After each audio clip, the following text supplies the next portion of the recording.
안녕하세요. 알랩서울의 주시장입니다. 오늘은 판교에 위치한 20평대 작은 아파트에 관한 소개를 해드리고자 합니다. 여기는 이제 막 지어진 신축 아파트인데요. 저희에게 공사를 의뢰하신 고객님께서 마이너스 옵션을 선택하신 현장이었습니다. 마이너스 옵션은 건설사가 아파트 골조 공사와 외부의 미장, 마감 공사까지만 하고 분양하는 방식을 의미하는데요. 아파트 입주자는 이 내부 마감재나 인테리어 및 각종 가구 등의 설치 비용을 제외한 가격으로 분양을 받기 때문에 그만큼 또 비용 절감이 가능하고, 그 절감된 비용을 가지고 내가 원하는 방식의 레이아웃 디자인을 구현하는 데 사용할 수 있겠죠. 이 현장은 신혼부부 두 분께서 거주하시게 될 컴팩트한 공간인데요. 평수는 공급 면적 23평, 전용 면적 한 17평이 조금 안 되는 작은 사이즈의 집입니다. 공간 자체가 협소하다 보니까 넓어 보이면서 수납을 최대한 확보하는 것이 목표였습니다. 그러면서 미학적인 포인트들이 살아있도록 저희가 잘 계획을 해보았는데요. 이제 저와 함께 현관부터 한번 같이 보러 가보겠습니다.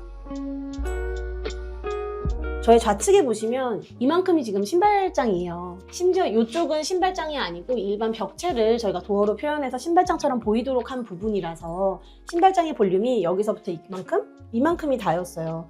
심지어 지금 여기 하단에 보시면 통신함이 이렇게 위치를 하고 있었거든요. 이제 보통은 통신함이 있으면 이걸 점검을 해야 되기 때문에 통신함 앞에는 신발을 놓을 수가 없는 그런 구조였겠죠. 너무 작으니까 신발을 놓을 공간이 너무 없는 게 불편하실 것 같아서 저희가 어떻게 했냐면 현관에 이 옆 벽체만큼 신발장을 깊게 빼주었어요. 그래서 통신함 앞쪽에도 신발을 놓을 수 있는 깊이를 충분히 확보를 해주고, 이 통신함은 안에 내부에 도어를 하나 더 달아서 언제든지 우리가 점검할 수 있는 그런 형태를 만들었습니다. 그래서 이 안을 보시면 지금 신발을 두 켤레를 놓을 수 있을 만큼 깊은 이런 공간들을 만들어 놨어요. 신발을 충분히 수납하실 수 있고, 이 통신함의 앞부분까지도 신발을 넣을 수 있는 공간을 확보했다, 이런 부분들 설명을 좀 드리고 싶습니다. 현관이 되게 좁았기 때문에 중문을 설치를 해야 되나 말아야 되나 진짜 고민을 많이 했었는데, 그래도 현관이랑 이 거실 복도의 어떤 물리적 길이가 너무 짧다 보니까 중문은 필연적인 것 같아요. 소음 같은 걸 좀 방지해 줄 수 있잖아요. 그래서 저희가 이번에는 이 중문을 어떻게 했냐면, 개구부가 그래도 거의 1m 정도 되는 넓은 폭을 가지고 있었어요. 그래서 최대한 크게 제작을 하면서 여닫이 도어로 구성을 해보았습니다. 그래서 이제 공간 자체를 좀 개방감 있게 가져갈 수 있는 장점들을 가지고 있고요. 원목의 프레임을 최대한 얇게 적용을 하고, 그리고 투명한 유리를 사용하면서 개방감을 극대화했다, 이런 부분들도 설명해 드리고 싶어요. 중문을 열고 들어오면 비로소 이렇게 복도가 나오게 됩니다. 공용부는 최대한 선과 면을 단순화시키기 위해 노력을 했는데요. 아까 제가 초반에 뭐라고 말씀드렸죠? 공간이 최대한 넓어 보이고 높아 보이는 것이 중요하다고 했잖아요. 기존의 도어의 라인은 이쪽에 있었어요. 근데 도어의 라인들을 전부 뒤로 셋백을 시켜주고, 특히 욕실 같은 경우는 안쪽에 더 깊이감을 확보를 하면서 최대한 뒤로 문을 밀어주었습니다. 이렇게 해주니까 좁은 공간이지만 훨씬 더 공간이 입체적으로 보이고 더 깊이감도 있어 보이면서 넓어 보이는 것 같아요. 그리고 반대편은 지금 문을 열고 들어왔을 때 저희가 좀 재미난 시도를 해보았는데, 한쪽 면이 거울이고 그 옆에가 이제 가구 도어 마감재로 구성이 됐는데, 이 도어 마감재가 끊기지 않고 그냥 거실까지 쭉 이어지기를 원했어서 이렇게 통일된 자재로 구획을 해줬습니다. 그러면서 하나의 일체화된 메스가 구성이 됐는데, 지금 이 공간을 보시면 조금 저희가 여기에다가 숨어있는 공간을 만들어 드렸어요. 자, 이렇게 눌러보면 안쪽에 이렇게 숨어있는 팬트리 공간이 나와요. 하부에는 청소기와 캐리어, 리빙박스 등을 편하게 놓으실 수 있도록 하부를 이렇게 지판 없이 구성을 해드렸고요. 필요에 따라 선반을 좀 빼서 안에다가 키 큰 물건들을 수납할 수도 있게끔 전부 다보 형태로 더 유연하게 대응할 수 있도록 저희가 계획을 해드렸습니다. 그러면 이 가구 도어재가 쭉 와서 저 끝에까지 이 메스감이 연속이 되는데, 가운데를 보시면 이제 저희가 움푹 공간을 이렇게 파놨어요. 그러면서 전체적인 메스감은 그대로 가져가되, 안쪽에는 이렇게 세라믹으로 다이닝 공간을 보조해주는 홈바의 기능을 가질 수 있도록 이렇게 쑥 들어간 공간을 구성해 주었습니다. 그리고 이렇게 자세히 보시면 메스감을 조금 더 강조하기 위해서 우리가 상부장에 있는 도어는 하단으로 이렇게 내려줬잖아요. 반면에 이 아래에 있는 도어도 마찬가지로 하부장에 있는 이 도어의 라인이 상판의 라인을 이렇게 덮게끔 디자인을 해줘서 전면에서 이렇게 봤을 때 전체적인 메스감이 하나로 좀 이어질 수 있게끔 그렇게 작업을 해드렸습니다. 거실의 이 복도를 따라서 가다 보면 이제 좌측으로 거실이 나오고 우측으로는 주방이 나오는 그런 정방향의 구조로 이루어져 있어요. 제가 거실에서 조금 설명드리고 싶은 부분들은 이 TV 월의 어떤 텍스처에 관한 부분인데요. 반매립으로 박스를 제작을 하면서 이제 필름으로 구성을 하는데 지금 보시면 조금 울긋불긋한 이런 콘크리트 필름으로 구성이 되어 있습니다. 그래서 이번 현장은 TV 월 쪽만 이렇게 포인트를 주고 나머지 면들은 이제 도배지를 사용하거나 톤앤무드를 맞춘 타일을 사용하거나 이래서 전체적인 분위기를 한 톤으로 좀 구성했다 이런 부분들 설명을 드리고 싶습니다. 천장 한번 보실게요. 기존에 우물 천장이 있었던 공간인데 마이너스 옵션이니까 그냥 딱 네모나게 구멍이 뚫려 있는 상태였어요. 근데 여기에 이제 간접등을 넣으면 조금 공간이 분위기가 좋겠다 싶어서 저희가 날개를 조금 뺀다고 하는데 목 작업을 통해서 간접등을 넣을 수 있는 공간을 만들었고요. 그래서 이제 간접등이 바로 시야에서 이게 비치는 것이 아니라 안쪽으로 조금 깊이감이 있게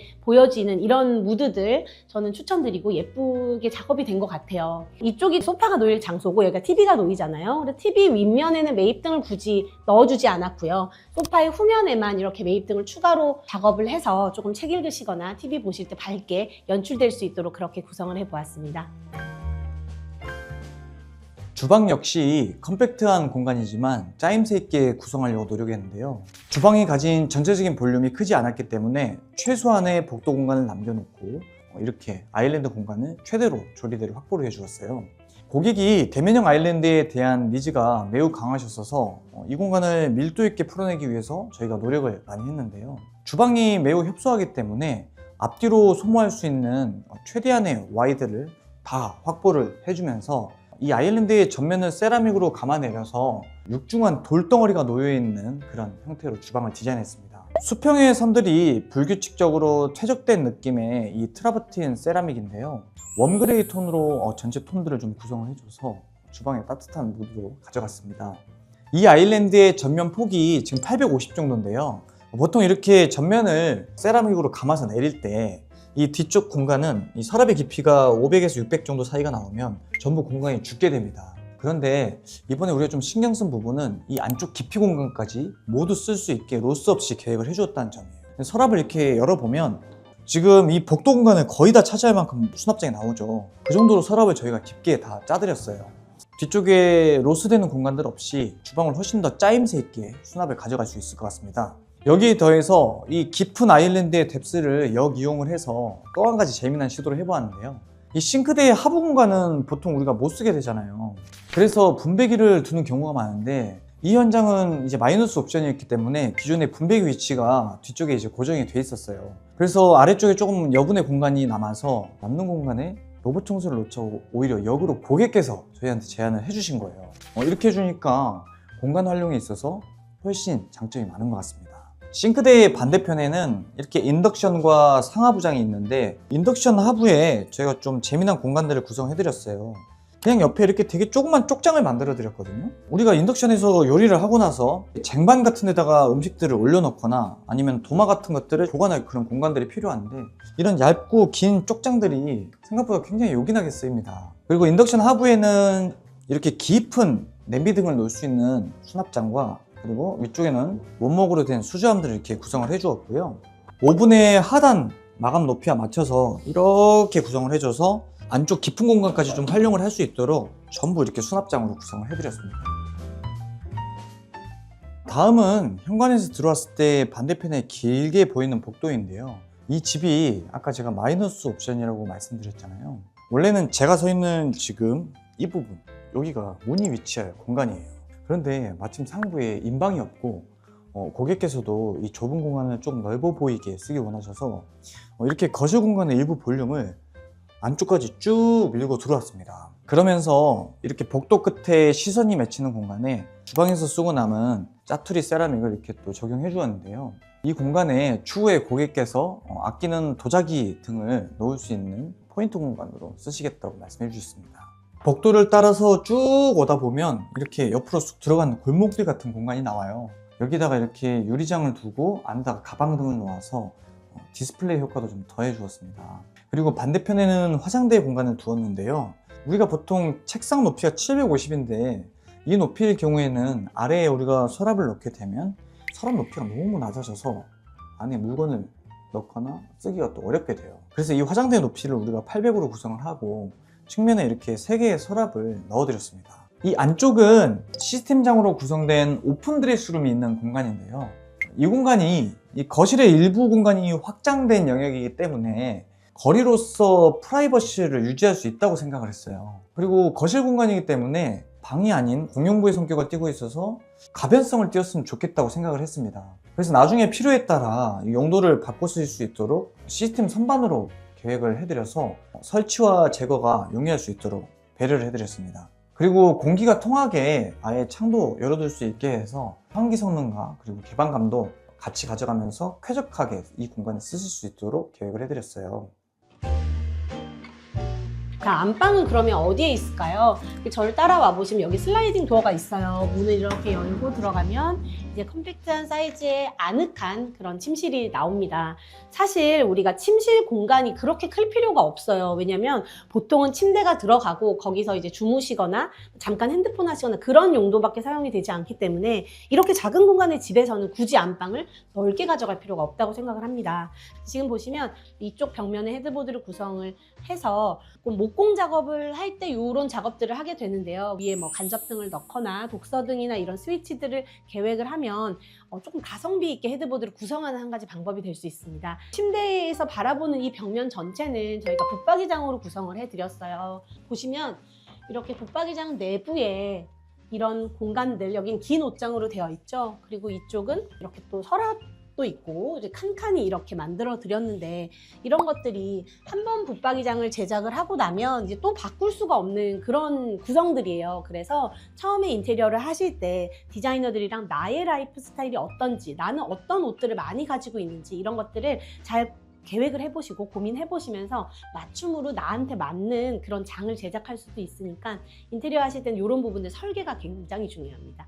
참고해 주시면 좋겠어요. 지금 보시면 전체적으로 되게 깨끗하고 그런 맑은 느낌의 분위기의 욕실이에요. 고객님이 좋아하시는 톤이 이런 톤이셨는데 트레버틴 타일을 사용했지만 너무 이제 무늬 결이 심하지 않은 그런 타일을 사용해 주었고요. 이번엔 저희가 유리 파티션을 써봤어요. 유리를 사용한 이유가 이런 타일이랑의 어떤 조화들이 잘 어울릴 것 같은 느낌이 있었는데 사실 이런 투명 유리를 걱정하시기 때문에 잘 못 쓰세요. 왜냐면 물때나 뭐 얼룩이 많이 보일까봐 걱정하시잖아요. 저희가 꿀팁이 하나 있는데 코스트코에 파는 어떤 만능 이 유리를 닦는 클리너가 있어요. 그걸로 이렇게 휴지같이 생긴 걸로 막 닦으면 금방 되게 잘 닦이거든요. 그래서 그런 것도 참고해 보시면 좋을 것 같습니다. 구성 자체가 샤워 공간 있고 거울장이나 이런 세면대 기본적인 구성들로 만들어져 있고 천장도 인호술 작업해서 전체적으로 깔끔하고 군더더기 없는 그런 분위기를 만들어 주었습니다. 오늘은 20평대 아파트의 마이너스 옵션을 소개해드렸어요. 요즘 시대가 너무 빨리 급변하고 있죠. 이 새로운 가전제품이나 디자인 가구들 그리고 예쁜 조명들도 매년 너무 많이 나오죠. 그러다 보니까 이 공간에 너무 개성이 강한 디자인 언어를 넣어버리면 고정적이고 불변적인 요소가 되어버려서 돈 들여서 인테리어를 했는데 되려 단점이 돼버릴 수 있어요. 근데 우리 공간을 지금 보면 어때요? 서로 다른 재료들이 많이 쓰였음에도 불구하고 이 대비가 최소화되어 있죠. 이렇게 놓으면 나중에 이 공간에 어떤 가구를 구입해서 넣더라도 조금 선택의 폭이 넓어지게 됩니다. 작은 평형대일수록 기능적인 부분에 더 집중하면서 수납의 총량을 존치시키고 개방감을 더 극대화시킬 수 있는 방법들을 찾아주는 것에 초점을 맞추는 것이 더 좋은 솔루션이 아닐까 생각합니다. 오늘 또 시청해주셔서 감사하고요. 다음에 더 좋은 영상으로 찾아뵙겠습니다. 감기 조심하세요. 알랩서울의 주시장 그리고 차시장이었습니다.